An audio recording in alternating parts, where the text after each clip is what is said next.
दंगल warriors की कहानी भी यूपी जैसी ही है। एक मैच हारे हैं, एक जीते हैं। फर्क दो है।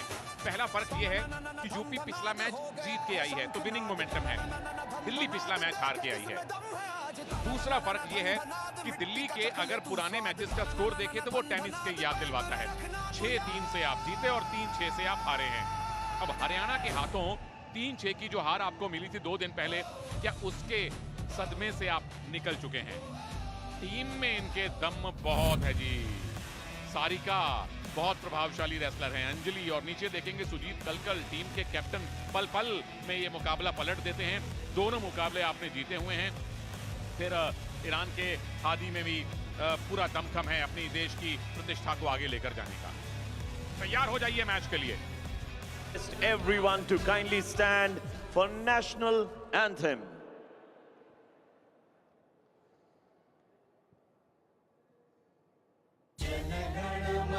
अधिनायक जय हे भारत भाग्य विधाता, पंजाब सिंध गुजरात मराठा द्राविड़ उत्कल बंगा, विंध्य हिमाचल यमुना गंगा उच्छल जलधि तरंगा, तव शुभ नामे जागे तव शुभ आशीष मागे, गाहे तव जय गाथा, जन मंगलदायक जय हे भारत भाग्य विधाता, जय हे जय हे जय हे जय जय जय जय हे।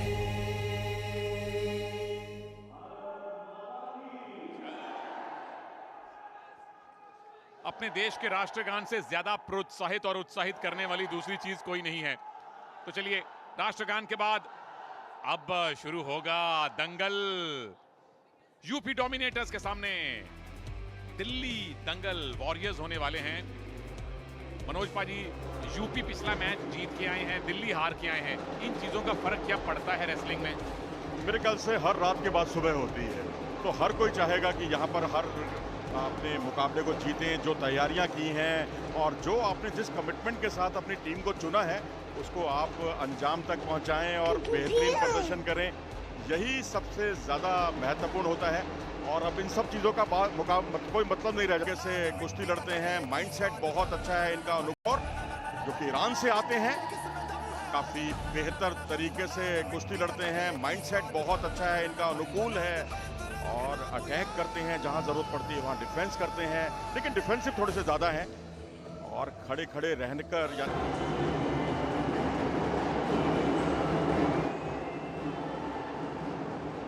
बीच में झुककर आक्रमण कर रहे हैं और इस बार झुककर आक्रमण करने की कोशिश, उत्साह ज्यादा विश्वास कम।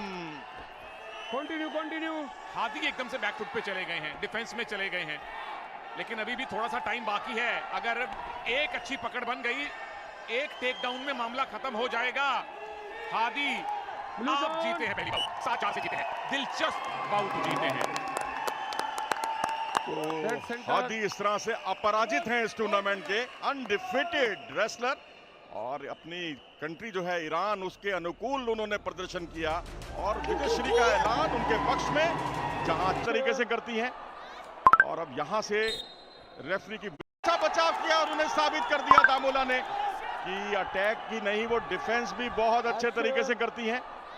और अब यहां से रेफरी की विसल का इंतजार, क्योंकि कोई एक्शन देखने को नहीं मिल रहा जी मनोज। और रेसलर को उनको बुलाने का फैसला कितना सही था, क्योंकि देश की उदीयमान रेसलर मानसी लाठर की जगह पर उनको लाया गया था और ये यहाँ पर बहुत ही अच्छे तरीके से पट लगाया था। पट लगाने के साथ ही खेमे की पोजीशन बनाई थी।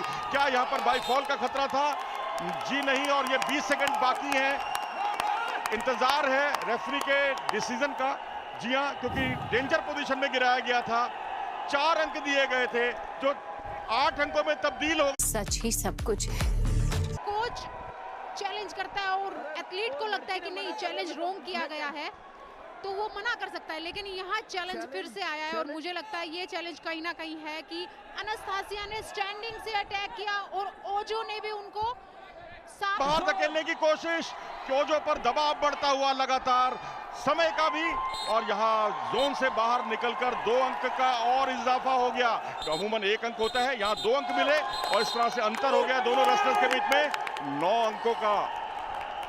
बिल्कुल मनोज, और लास्ट केवल 6 सेकंड का गेम अब बचा है। मुझे नहीं लगता है कि अब ओजो कोई बड़ा मूव से एनास्टेसिया ने जीता मुकाबला 9 अंकों के अंतराल से, और खुशी से झूमता हुआ ये खेमा। जी हां, दिल्ली जिसने पहले मुकाबला जीता था और अब 2-0 की महत्वपूर्ण बढ़त बनाई, और एनास्टेसिया ने यहां सबका दिल जीत लिया, क्योंकि एक ऐसी रेसलर है जिन्होंने बाई फॉल किया था हर्षिता को, और उसके बाद यहां जिस तरह से जिस अंदाज में पिछड़